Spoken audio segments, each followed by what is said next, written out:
దేవుడి కోసం ఏం చేస్తున్నావు? ఆదివారము గుడికి పోవాలను, సోమవారము పనికి పోవాలను, మంగళవారము పనికి పోవాలను, బుధవారము పనికి పోవాలను, లక్షవారము మళ్ళా పనికి పోవాలను, శుక్రవారము మన పనికి పోవాలను, శనివారము మళ్ళా పనికి పోవాలను, ఆదివారం 1 గంట గుడికి పోవాలను. పిల్లలు ఆదివారము సండే స్కూల్కి పోవాలను, సోమవారము బడికి పోవాలను, మంగళవారం బడికి పోవాలను, బుధవారం బడికి. మీరు మీ పిల్లలు ఎవరి కోసం బ్రతుకుతున్నారు? గుడికి వెళ్తున్నావు, ఏం చేస్తున్నావు? గుడిలోకి వెళ్ళి ఏం చేస్తున్నావు? అక్కడ ఫ్యాన్ ఉంది చూసుకుంటావు, అక్కడ బెంచి మీద కూర్చుంటావు.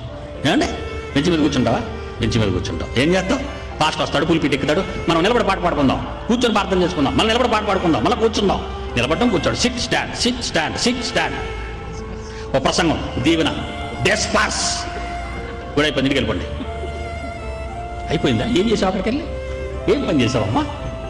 బడికి వెళ్తే పిల్లలకి పాఠాలు చెప్తే కానీ జీతం ఇవ్వరే, పనికి వెళ్తే పొలంలో పని చేయకపోతే నీ కూలి ఇవ్వరే, ఆఫీస్కి వెళ్ళి ఉద్యోగం చేసి ఆ పైసల్ని చూడకపోతే నీకు డబ్బులు ఇవ్వరే, జీతం ఇవ్వరే.